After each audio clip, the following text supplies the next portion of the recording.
চতুর্থ শ্রেণী প্রিয় শিক্ষার্থী সালদার স্যার ইউটিউব চ্যানেল থেকে তোমাদের সবাইকে স্বাগতম।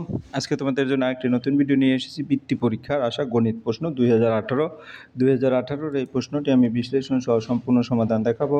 এবং যারা অনেকেই কৌতূহলী আছো যে বৃত্তি পরীক্ষায় কত নম্বর পেলে মোটামুটি বৃত্তি পাওয়া যায়, তাদের বলবো আসলে এখানে গণিত পরীক্ষা 100 মার্কের হয়। আর টোটাল যে প্রশ্নটি সেটা যদি দেখি, টোটাল বাংলা, ইংরেজি, গণিত, তারপরে বিজ্ঞান এবং সামাজিক বিজ্ঞান মিলে 400 মার্কের পরীক্ষা। এই পরীক্ষায় দেখো 2025 সালে যে ফার্স্ট হয়েছে 395 নম্বর পেয়েছে, অর্থাৎ 400 থেকে 395 মানে 5 মার্কের ব্যবধান। তারপর সেকেন্ড হয়েছে 393, ফার্স্ট 92 এবং থার্ড হয়েছে যে 391। 2024 যদি দেখি আমরা 400 নম্বরের মধ্যে 397 নম্বর পেয়ে 3 জনেই ফার্স্ট হয়েছে। কাজে তোমাদের কীরকম ভালো করে প্রস্তুতি নিতে হবে, তোমরা যখন পরীক্ষায় জন্য পড়াশোনা করবে অবশ্যই প্রশ্ন প্যাটার্নগুলি ঠিকঠাক করে উত্তর দেওয়ার চেষ্টা করবে, তাইলেই কিন্তু একটা ভালো রেজাল্ট করতে পারবে। আর আমি এই ভিডিওতে আসলে যাতে পূর্ণাঙ্গ নম্বর পাওয়া যায় সেই চিন্তা করেই সমস্ত প্রশ্ন বিশ্লেষণ সহ উত্তর দিয়েছি, তোমরা দেখলেই বুঝতে পারবে। যাই হোক, সরাসরি আমরা প্রশ্নটা দেখে আসি। 1 নম্বর প্রশ্ন হচ্ছে কি, 5টি প্রশ্নের উত্তর দাও। 2 নম্বর প্রশ্ন, এরপরে 3 নম্বর প্রশ্ন, এরকম করে টোটাল 5টি প্রশ্ন আছে। এখানে টোটাল 5টি প্রশ্ন আছে। আমি প্রথমে 1 নম্বর প্রশ্ন যাব। শূন্যস্থান পূরণ করো। একটি গোলকের পৃষ্ঠ সমতল না বক্রতল? তারপরে যে কোনো দুটি আলাদা মৌলিক সংখ্যার সাধারণ গুণনীয়ক হলো ড্যাশ। তাই আমরা প্রথম উত্তর যদি দেই, একটি গোলকের পৃষ্ঠ সমতল না বক্রতল? উত্তর বক্রতল, কারণ গোলকের কোনো সমতল দিক নেই, পুরোটাই বাঁকানো, তাই এটাই বক্রতল। এরপর যে কোনো দুটি আলাদা মৌলিক সংখ্যার গুণনীয়ক হলো 1। মৌলিক সংখ্যার গুণনীয়ক শুধু 1 এবং নিজেই, তাই দুটি ভিন্ন মৌলিক সংখ্যার সাধারণ গুণনীয়ক 1। এরপরের প্রশ্ন, একটি ভগ্নাংশের লব 3 এবং হর 7, ভগ্নাংশটি কত? ত্রিভুজ একটি ড্যাশ আকারে মুক্ত নাকি বদ্ধ? আমরা যদি প্রথম বলি ভগ্নাংশ লব হচ্ছে 3, হর হচ্ছে 7, তাই লব ভাগ হার এটাই ভগ্নাংশ। 3 ভাগ অর্থাৎ 3/7। ত্রিভুজ একটি কি? বদ্ধ। ত্রিভুজ একটি বদ্ধ চিত্র। ত্রিভুজের 3টি বাহু মিলিত হয়ে একটি বদ্ধ আকার তৈরি করে, তাই এটি বদ্ধ চিত্র। 1 বছরে কত সপ্তাহ? 1 বছরে 52 সপ্তাহ, কারণ 1 বছর 365, 1 সপ্তাহে 7 দিন, তাহলে 365 বা 7, 52 সাপ্তাহিক 1 দিন অবশিষ্ট থাকে। এরপরের প্রশ্ন হচ্ছে কি, তোমার 6/10 আর 9/10 কি বড়? 9/10 বড়, অর্থাৎ এই চিহ্নটা হবে, এই চিহ্নটা। আর কোন সংখ্যার এককের আমরা উত্তরটা দেখে নিই। এই যে চিহ্নটা, দুটি ভগ্নাংশ হওয়ার একই 10, তাই লব তুলনা করলে এই হবে, অর্থাৎ 6 থেকে 9 বড়, ওই কারণে এই চিহ্নটাই হবে। কোন সংখ্যার এককের ঘরে শূন্য আছে? সংখ্যাটিকে 5 দিয়ে ভাগ করলে ভাগশেষ ড্যাশ হবে, শূন্য হবে। যে সংখ্যার শেষে শূন্য থাকে তা 5 বা 10 দ্বারা সম্পূর্ণ বিভাজ্য, তাই ভাগশেষ শূন্য। এরপর পরের প্রশ্ন 2 নম্বর, সংখ্যায় লেখো 6,04,21,050। আমরা যদি দেখি 6,04,21,050 মানে 6,042,1050, 6,04,21,050। এরপরের প্রশ্ন হচ্ছে, একটি বোতলে 250 মিলিলিটার দুধ ধরে, এরকম 9টি বোতলে কত মিলিলিটার দুধ ধরবে?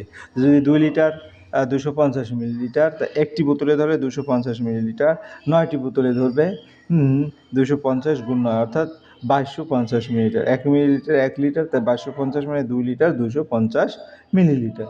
এরপর পরের প্রশ্ন, 9 বছর 5 মাসে কত মাস? মূলত 113 মাস। কীভাবে? 1 বছর 12 মাস, 9 বছরে 9 গুণ 12 108, আর হাতে থাকে 5, 113 মাস। এরপরের প্রশ্ন হচ্ছে, একটি পেন্সিলের এক প্রান্তে একটি স্কেলের 2 সেন্টিমিটার দাগের সঙ্গে মেলানো, আর পেন্সিলের অন্য একটি স্কেলে 8 সেন্টিমিটার দাগানো মিলছে, পেন্সিলটির দৈর্ঘ্য নির্ণয় করো।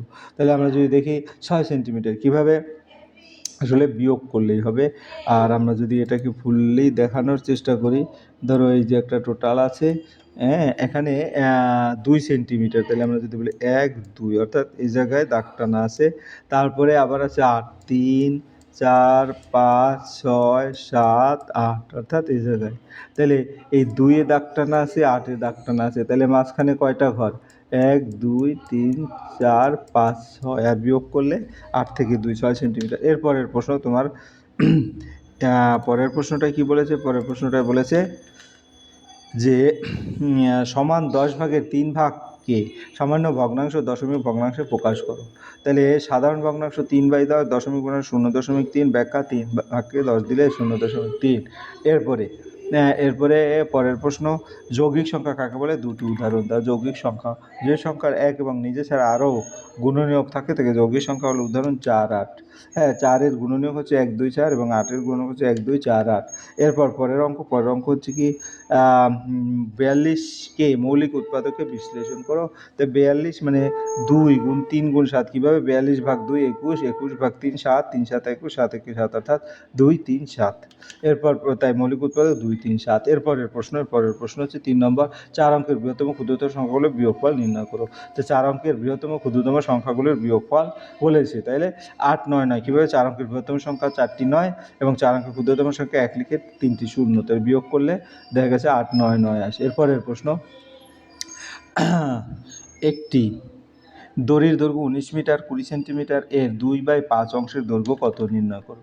তাহলে 19 মিটার 20 সেন্টিমিটারকে যদি আমি সেন্টিমিটারে নিয়ে 1920 সেন্টিমিটার হয়, 1920কে 5 দিয়ে যদি ভাগ করা হয় তাহলে 384 কিন্তু 768 সেন্টিমিটার, উত্তর 768 centimetre, that means 7 metre 68 centimetre.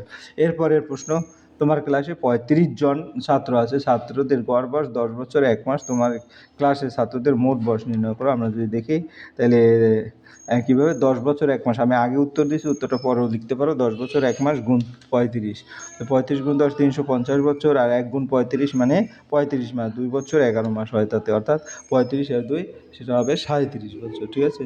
তাহলে 352 বছর 11 মাস।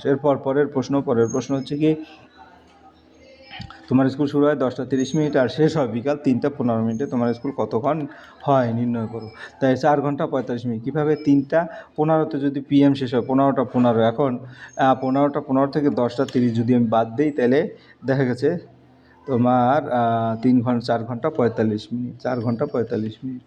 এরপর পরের অঙ্ক ছোট থেকে বড় সাজাও। 1/8, 3/8 নাকি 1/4? আমরা যদি একটু লক্ষ্য করি, 1 মানে 8/8, 8 ভাগের 8 ভাগ, 1/2 মানে 8 ভাগের 4 ভাগ, 1/4 মানে 8 ভাগের 2 ভাগ, 1/8 মানে 8 ভাগের 1 ভাগ, এবং 3/8 মানে 8 ভাগের 3 ভাগ। তাহলে সবচেয়ে বড় 8 ভাগের 8 ভাগ, তারপরে 8 ভাগের 4 ভাগ, তারপরে 8 ভাগের 3 ভাগ, 2 ভাগ, 1 ভাগ, এভাবে করে এভাবে লিখে দেবে। এরপর পরের অঙ্ক কী বলছে? 9টি কাপড়ের দাম 6,327 টাকা হলে একটি কাপড়ের দাম কত সে ভাগ করবে। একটি কাপড়ের দাম 6,327 টাকা ভাগ 9, অর্থাৎ 703 টাকা। তাই আমি আগে উত্তর দিয়ে দিয়েছি 703 টাকা। এরপরের প্রশ্ন হচ্ছে, তোমার বয়স 10 বছর 5 মাস, তোমার দিদির বয়স 2 বছর 9 মাস, বড় তোমার দিদির বয়স নির্ণয় করো, অর্থাৎ যোগ করতে হবে। হ্যাঁ, তাহলে 10 বছর 5 মাস 2 বছর 9 5 14 মাস 12 বছর, তাই 14 মাসে আবার 1 বছর 2 মাস, তাহলে মোট 13 বছর 2 মাস। এরপরের প্রশ্ন 3 নম্বর দেখা গেছে নম্বর, ইংরেজি 2008 2010 2012 2014 2016 এবং 2018 সালের মধ্যে কোন বছরগুলো ফেব্রুয়ারি মাস 29 দিন কেন? আমরা যদি দেখি 2008 2012 এবং 2016, কেন? যে বছর 4 দ্বারা বিভাজিত তার লিপ ইয়ার ফেব্রুয়ারি 29 দিন হয়।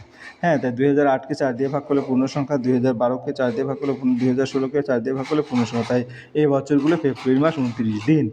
এরপরে 4 নম্বর, শূন্য ছাড়া 4 ও 8 6টি করে গুণিতক লেখো এবং গ্রন্থগুলোতে সাধারণ গুণিতকের কোন গুণটি লঘিষ্ঠ সাধারণ গুণিতক নির্ণয় করো। তাহলে শূন্য ছাড়া 4-এর 6টি গুণিতক হচ্ছে 4 1 4, 4 2 8, 3 4 12, 4 4 16, 4 5 20, 4 6 24। 8-এর 6টি গুণিতক 8 1 8, 8 2 16, 3 8 24, 4 8 32, 5 8 40, 6 8 48। এখন আমাদের সাধারণ গুণিতক বলেছে, তাই সাধারণ গুণিতক যেখানে যেখানে আছে সেটা আমরা গোল করে দিই। এই যে 8 আছে দুটোতেই, তারপরে এই যে 16 আছে দুটোতেই, হ্যাঁ, তারপর 24 আছে দুটোতেই, ঠিক আছে? তাহলে 3টি সাধারণ গুণিতক লক্ষ্য করা গেছে, ঠিক আছে?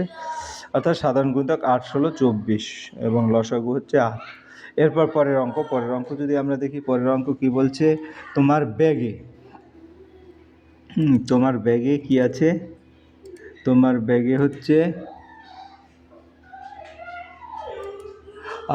তোমার ব্যাগে 3 কিলোগ্রাম 500 গ্রাম আলু, 2 কিলোগ্রাম 250 গ্রাম পটল, 240 গ্রাম আদা এবং 150 গ্রাম রসুন আছে। তোমার ব্যাগে মোট কতজন জিনিস আছে? তোমার দাদার ব্যাগে 2 কিলোগ্রাম 50 গ্রাম চাল, 2 কিলোগ্রাম 500 গ্রাম আটা এবং 2 কিলোগ্রাম 550 গ্রাম চিনি আছে। তোমার দাদার ব্যাগে মোট কতজন জিনিস আছে? কার ব্যাগের ওজন বেশি, কত বেশি? তাহলে আমরা প্রথমে কী করব? তোমার ব্যাগ যেটা 3 কেজি 500 গ্রাম, 3500 গ্রাম, 2 কেজি 250 গ্রাম, 2250 গ্রাম, 240 গ্রাম এবং 150 গ্রাম, 390 গ্রাম, সবগুলি যদি যোগ করা হয় তাহলে 6140 গ্রাম, 6 কেজি 140 গ্রাম। এরপর দাদার দাদার ব্যাগ 2 কেজি 50 গ্রাম 2050, 2 কেজি 500 গ্রাম 2500, 2 কেজি 550 মানে 2550, সব যোগ করে হয় 7100 গ্রাম, অর্থাৎ 7 কেজি 100 গ্রাম। তাহলে দাদার ব্যাগ বেশি ভারী এবং পার্থক্য 7100 থেকে 6114, 960 গ্রাম। উত্তর 960 গ্রাম। এরপরের প্রশ্ন, একটি রাস্তার দৈর্ঘ্য 22 কিলোমিটার। প্রথম দিন ওই রাস্তার 2/1 অংশ, দ্বিতীয় দিনে রাস্তাটি 4/11 অংশ, তৃতীয় দিনে রাস্তাটি 3/11 অংশ এবং চতুর্থ দিনে রাস্তাটি 1/11 অংশ। 4 দিনে রাস্তাটি মোট কত অংশ কাজ হয়েছে রাস্তার কাজ, আর কত অংশ বাকি আছে রাস্তার বাকি অংশের দৈর্ঘ্য নির্ণয় করো। তাহলে আমরা যদি দেখি মোট কাজ হয়েছে সবগুলি যদি যোগ করি 10/11, অর্থাৎ বাকি আছে হলো 1/11 অংশ, ঠিক আছে। এবং বাকি রাস্তা 22 গুণ 1/11 করলে 2 কিলোমিটার, বাকি রাস্তা আছে 2 কিলোমিটার। এরপরে আমরা চলে যাবো পরের প্রশ্ন, সরল করো। তো সরল করতে গেলে 75কে 5 দিয়ে যদি ভাগ করি, তাহলে 75কে 5 দিয়ে ভাগ করলে দেখা যাচ্ছে 15 হয়, অর্থাৎ এই 15। তারপর 15কে 3 দিয়ে গুণ করলে হবে কত, 45, এই যে 45। হ্যাঁ, তারপরে আমরা যদি দেখি 15 বিয়োগ 11 যোগ 6, 15 বিয়োগ 11 যোগ 6, এই রেজাল্টটা আছে 10। তাহলে এখানে আমরা 10 লিখে দেবো। 10-এর সাথে তাই ফাইনালি যদি আমি এখান থেকে দেখি 3-15 45, 6 আর 10, 10 গুণ আবার 4, 4 10 40, 45 থেকে 40 গেলে 5 থাকে, 5 ভাগ 5 1, উত্তর হবে 1। এরপরে আমরা চলে যাবো পরের প্রশ্ন। পরের প্রশ্ন হচ্ছে কি, তুমি 15 টাকা দামে 25টি রজনীগন্ধার মালা এবং 12 টাকা দামে 53টি বেলফুলের মালা কিনলে, তোমার কাছে আর 189 টাকা থাকলো, তোমার কাছে কত টাকা ছিল? তাহলে আমি যদি বলি রজনীগন্ধা 25 গুণ 15 অর্থাৎ 375 টাকা, বেলফুল 53 গুণ 12 অর্থাৎ 636 টাকা, মোট খরচ এইগুলি গুণ করতে হবে, এরপরে যোগ করতে হবে 1011 টাকা। তাহলে মোট টাকা 11011 যোগ 189, 1200 টাকা। এরপরের অঙ্ক, একটি ট্যাঙ্কে 100 লিটার জল ধরে, ট্যাঙ্কটিতে প্রথমে 35 লিটার 750 লিটার, তারপরে আবার 26 লিটার 850 লিটার জল ভরা হলো, তার আর একবার 16 লিটার জল ভরা হলো, আর কতটা জল ভরলে ট্যাঙ্কটি পূর্ণ ভর্তি হবে? তাহলে এখানে মোট কত আম আছে, অর্থাৎ আমরা 6 নম্বর দেখতেছি। তাহলে 6 নম্বর, একটি বাগানে 50টি আম আছে, প্রত্যেক গাছে 10,45টি করে আম আছে, বাগানে মোট কত আম আছে? তাহলে আমরা যদি দেখি এখানে বাগানে মোট আম আছে 1045 গুণ 50 অর্থাৎ 52,250। ঝুড়িতে 60টি আম ধরে, এরকম ঝুড়ি লাগবে, এটাতে 60 দিয়ে ভাগ দিলে 870, অবশিষ্ট 50 থাকে। তাহলে 50টির জন্য আলাদা একটি ঝুড়ি লাগবে, সেজন্য 1 যোগ করতে হবে, অর্থাৎ টোটাল হচ্ছে 875। এরপর পরের অঙ্ক, এক সপ্তাহে কত সেকেন্ড? এক সপ্তাহে হচ্ছে তোমার একদিন 24 গুণ 60 গুণ 60 অর্থাৎ 86,400 সেকেন্ড। 7 দিনে হচ্ছে গুণ 7, 60, 6,04,800 সেকেন্ড। এরপর পরের অঙ্ক যাব আমরা চলে 5 নম্বরে। একটি কাগজের টুকরার দৈর্ঘ্য প্রস্থ দুটোই 16 সেন্টিমিটার। কাগজ টুকরাটির কী আকারের? আয়তকার, ত্রিভুজাকার, বর্গক্ষেত্র, এই পরিসীমা নির্ণয় করো। তাহলে কাগজটি বর্গক্ষেত্র, কারণ দৈর্ঘ্য 8 16, প্রস্থ 16, পরিসীমা হচ্ছে 16 গুণ 4, 4 16 64, অর্থাৎ পরিসীমার সূত্র হচ্ছে বর্গক্ষেত্রের 4 গুণ বাহুর দৈর্ঘ্য 64 সেন্টিমিটার। এরপরে একটি লেবুকে সমান 2 ভাগে ভাগ করলে, একটি ভাগের কয়টি তল? তলগুলো কি সমতল না বক্রতল? একটি লেবুকে 2টি ভাগে তলে ভাগ করলে সমতল এবং একটি বক্রতল। লেবু গোলাকার, গোলকের মতো, তাই কেটে ভাগ করলে কাটার অংশ সমতল হয়, বাইরের অংশ বক্রতল হয়। এরপরের অংশ, সমদ্বিবাহু ত্রিভুজ কাকে বলে? যে ত্রিভুজের 2টি বাহু সমান তাকে সমদ্বিবাহু ত্রিভুজ বলে। এই ধরনের ত্রিভুজের 2 বাহু সমান হলে তাদের বিপরীত কোণগুলো সমান হয়। যাই হোক, এতটুকু বলেছে, এই ছিল তোমাদের প্রশ্নের সামগ্রিক উত্তর। আশা করি ভিডিওটি মনোযোগ সহকারে দেখলে পুরো প্রশ্নই ক্লিয়ার বুঝতে পারবে। শেয়ার করবো। ভিডিওটি দেখার জন্য অসংখ্য ধন্যবাদ। ভিডিওটি ভালো লাগলে লাইক, কমেন্ট, শেয়ার করতে ভুলবে না। আজ এই পর্যন্তই, ধন্যবাদ।